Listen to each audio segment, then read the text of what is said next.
Hey everyone. Hoping everyone is good. Hoping everyone is great. Have you ever been in a situation with someone where there's a disagreement or just purely a horrible falling out and there is no mention of this person, there is no contact, and then sometime later from the ears and the mouths of someone else, they bring information back to you and the situation becomes distorted while you were the one that was the victim, or there was issue with the other person. They seem to turn it around and make you seem as if the aggressor, the one hard to deal with, the one hard to handle, the bad friend or the bad person in the relationship. And oftentimes we want to straighten it out. We want to give honesty to the situation. We become appalled by the way that people misconstrue and unalign situations, where sometimes we overexplain to the point of wanting people to know, I'm not like that, or that didn't happen. But can I tell you something that is true across the board with a lot of situations? People will often act indifferent and shift blame because they cannot deal with themselves and their wrongs. Shifting blame is something they've done before to preserve their perception and to never look like the bad person. When you know a person who cares much about how people see them, right? There's a lack of honesty. There's a lack of self-accountability. You'll always see those type of people shift blame. And while you are the type of person who knows where the honesty is and the conundrum of the situation, you dishonor yourself when you feel like you have to repeat what happened 20 million times to people who don't really care enough to believe you. Because some people are just set in believing the drama that has pierced their ears. And number two, there are some people who know you who are interested in what happened because it's so unlike you and the situation that you've been put in. But at the very end, the conclusion that always comes is that expounding energy to straighten out a story or something that is non-factual really doesn't deserve the amount of energy that you're putting into it, because some things just don't have to be rehashed. And it may very well seem unfair. While they are giving people lies and changing the dynamics of the story, making it seem as if you are a horrible person or you played a role in something that you didn't actually do. It convinces you that in that time that person is a horrible person for creating a scenario that they themselves can't sit with. And when you understand that more of what people do is about them and not about you, you'll stop giving energy to things that you just truly cannot put a hold on. Allow people to do what they do, right? At the end of the day, we all care. We don't want to have bad reputations or for people to see us a certain type of way. But here's something that I've learned also. The beautiful thing about what someone may put on us is that in many situations, over time, people find out who the problematic person is. So I say to you, you stay in your space and your peace and your confidence. You stay the person that you've always been, and the tables always turn where they find out who the problematic person is. Who you are is valuable. Never step outside of who you are. Never do anything that has you trying to convince a whole population of people in your circle that you're not the person that the said person said that you are. Sometimes you have to pull back and allow things to be what they are. If a person wants to believe somewhat of what they feel like is the truth, allow them to. But I guarantee you, when time goes by and they have to meet you in a situation or have to be around you or get to know you more, the way that they thought about you through a story that was told or a circumstance that has given way to what they have been told will shift the dynamic in which they feel about you. And to go a little deeper, why do you care? Now, if there's something atrocious like, you causing bodily harm to someone in the act of rape, murder, physical, assault, understandable. But some things, again, don't have space for you to continuously rehash what the truth is. Some things just need to lie dormant in the sea of whatever. Some things just don't need extra, additional, and optional considerations. Just let people feel and think and believe how they believe. So to make this plain and simple, the reason why people cannot be honest with themselves is because it's easier for them to shift blame. Perhaps maybe it's self-protection. Shifting blame helps individuals protect their self-esteem and avoid feelings of guilt or responsibility for that negative outcome. So, for example, if the truth was the truth, the person holding the truth would feel ashamed at the way they handled the situation, the way that they did the things that they did, and they can't take that. So there is no space for accountability, but there's always space for blame, because if I am seen different in the eyes of someone else and the person who was always seen as good suddenly looks bad, well, that makes the perception switch. And therefore, I'm no longer looked at as the bad person, and those who shift blame easily have historically done this for a while. It's also a fear of what the consequences of owning that own truth. Again, not being able to self-actualize what that situation is. If I dishonor myself, acted outside of myself, did something so horrible, the shame that I feel is protected by the standard of lying and shifting the blame to someone else. By blaming others, people might try to avoid the negative consequences that come with admitting fault, such as punishment, criticism, or damage to their reputation. I always say, watch how people put high emphasis on what it is that they want people to see about them. There are people who are good at living their lives as a facade, imaginary life, where they are so outside of themselves that they believe the lie that they have formulated. They believe the person that they have created. And when you find people like that, you'll know for sure that those are the type of people who will shift blame if anything happened between you and them. And they can never be accountable for themselves or their actions, because anything done with alignment scares them. So watch the company that you keep and watch the people that are around you. Watch your actions and behaviors, and everything will always tell on themselves. Remove yourself from situations where you get an indication with that. And if it's the aftermath and it's already happened, you learned your lesson. But don't spend energy trying to correct a situation that has already happened. Allow people to feel the way that they want to feel. Additionally, there's a word I want to introduce to you. I'm going to give you the definition, then I'm going to give you an example on the reason why people cannot hold their own truths. And the word is cognitive dissonance. And I'll say it again, cognitive dissonance.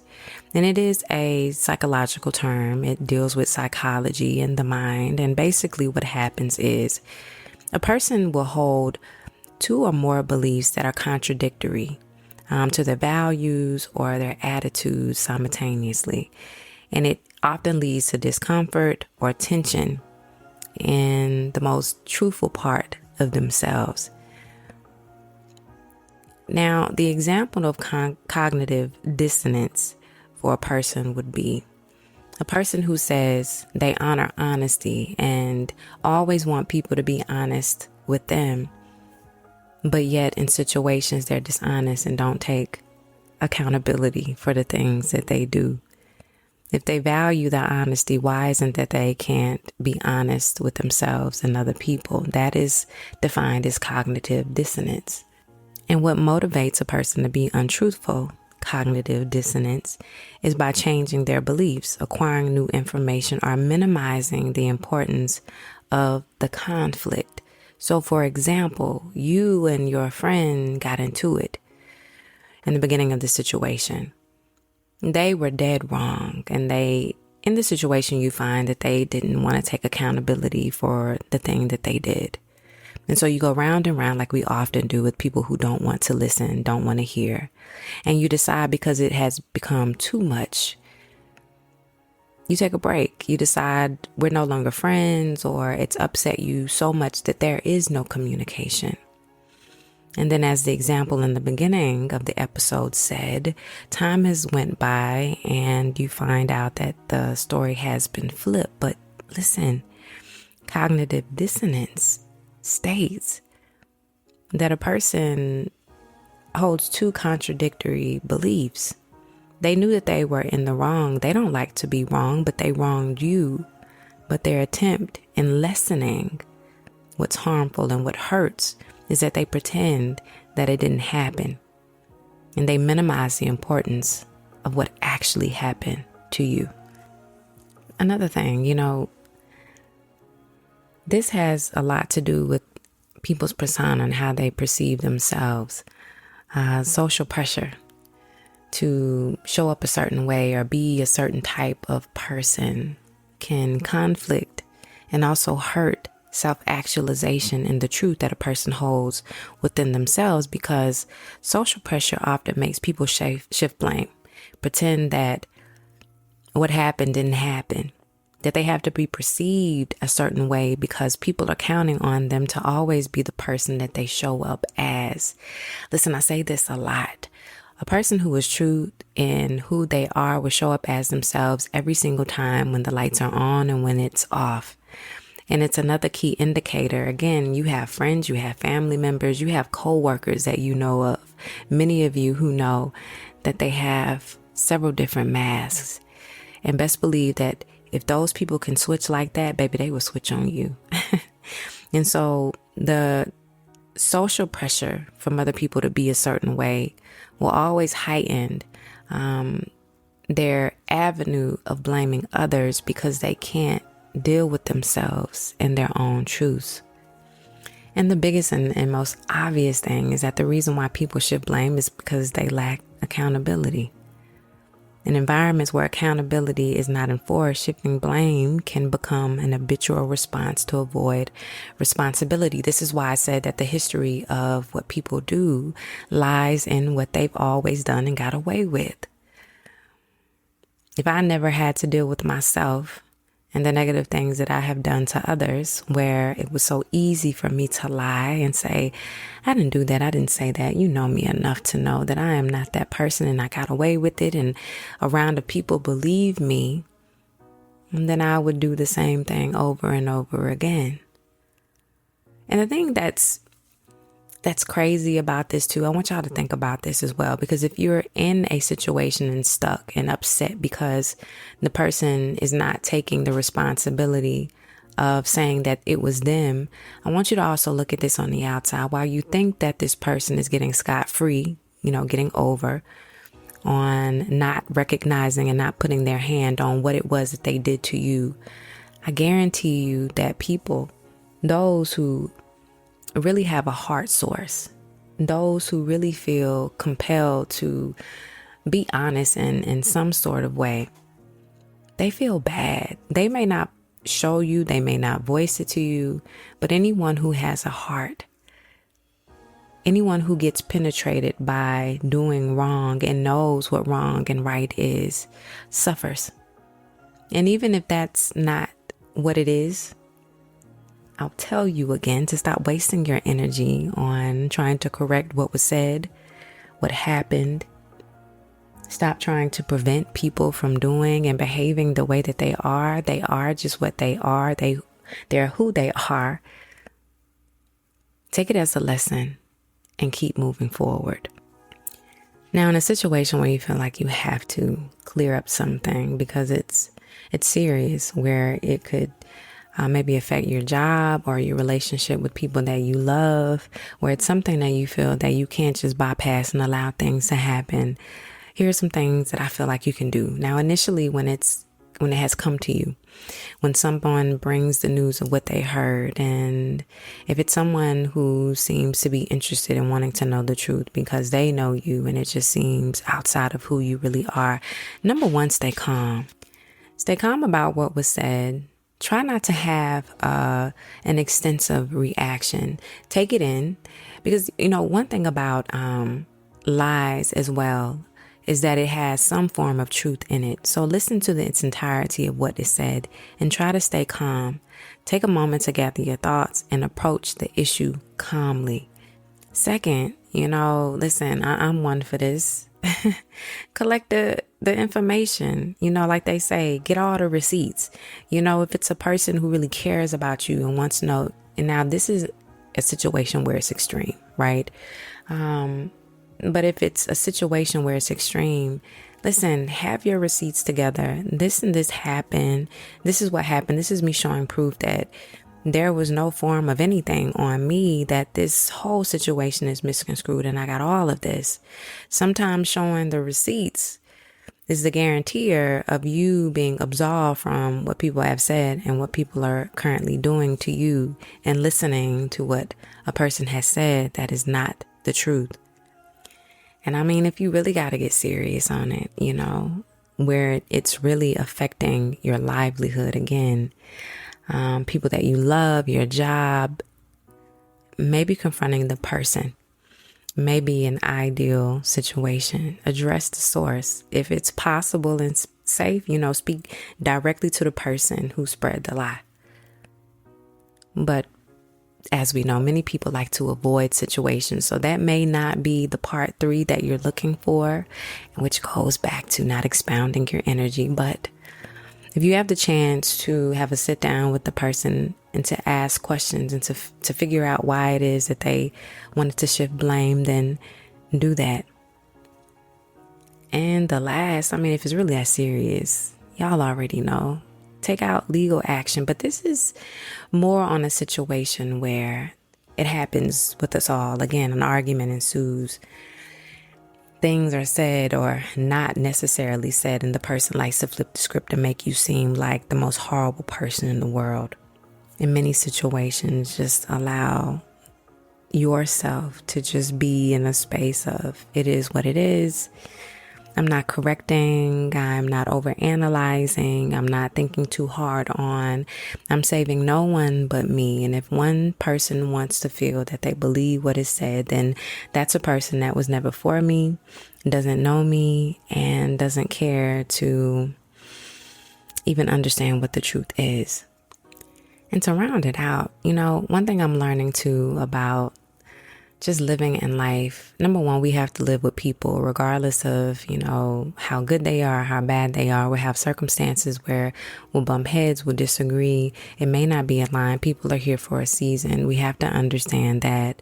But also when it comes to fighting for yourself in situations that really at the end of the day means nothing, recognize that preserving your emotional well-being is key. If you are constantly engaging in someone who is toxic, knowing that you've seen the red flags, or you just seen the red flags at the end, preserving your peace is a requirement. Because listen, if you allow someone to drain your energy over and over again, they won. They simply won. You should be in a safe space of stability where you don't allow someone to drag you or make you feel that you have to always overexplain you. Let them have it. And then invest your time and energy in something else. There are more things that you can do rather than concentrating on the situation that has led to someone telling you something that you didn't do. There's always options. Staying on what you can't change is not one. Also, be thankful that you have gotten the opportunity to see the person for what they really are. I think many times when situations are bad, we don't look at the optimistic part and the gracious part of seeing someone for who they really are. If you think back, you can think about all of the things that presented red flags or were unaligned or just not even. And so it helps you to assist you in a future interaction with someone else. So give yourself grace, because sometimes we don't know what we don't know until we walk into it and we see it towards the end. And then many times also, like, people are so good at putting on faces and being different people that we really have been convinced ourselves that these people are who they really are. When they flip the script, it's like, I never saw this coming. Allow it to happen and let it be what it is. Additionally, again, this going back, like, do not demote your respect. Distancing yourself from those who don't respect you or value you helps you maintain your self-esteem and self-worth. And this goes for the people who come running back to you, telling you about what so-and-so said when it's in a negative context. If they like the drama, make sure that you cut ties with them as well, because they mean you no good. And the less problematic people that you have in your life, the better that your life is. When we recognize people for who they are, I always say this, like, don't wish for people to be what you perceive them and want them to be. Look at the reality of who they are and then proceed forward. Sometimes our emotions and our heart gets in the way of what is the reality of things. And so, again, the person who offended you and the people who come running back with negativity, leave them where they are. You maintain your self-respect and your self-esteem and your self-worth by allowing them to be who they are and keeping your peace. And last, it's going to hurt. I mean, depending on the severity of the situation and what was said or what took place, you're going to have an emotional tie into it. It's going to bother you for a couple of days. It's going to sit in your mind. It's going to sit in your heart. You are going to feel overwhelmed by the lie, by what was said, by what was done, by the amount of people who believe. But also take in safety, or knowing that you know who you are at the end of the day, and having to not prove who you are to other people will give you so much freedom. I think many of us want to still protect ourselves from other people, and we want to show them, see, I'm not like this. But the over-explaining sometimes does you, come on now, does you more disjustice or injustice than just staying in your peace. You know, sometimes people recognizing that you didn't even have an emotional reaction, that your response is, oh, okay, is that what was said, or whatever it is, but you staying in your peace shows people as well that what was said is a lie. So sometimes, you know, just not even having an emotional reaction to certain things helps you in the long run. And also, it's a self-practice of staying in your perfect peace and not allowing people to move you any type of way by the things that they say, the things that they do. And I've also learned as well, when people don't get an emotional reaction out of you, they see this perceived strength that you have within yourself, that nothing penetrates you. And it does. I mean, the reality of it, many of the things does. But when you have control over yourself, you have control over many situations. Thank you so much for listening. Thank you so much for being here. Thank you so much for just being who you are, point blank and period. I am so happy to be in. I'm so happy to be sharing, and I am just so happy for you. All right. Peace.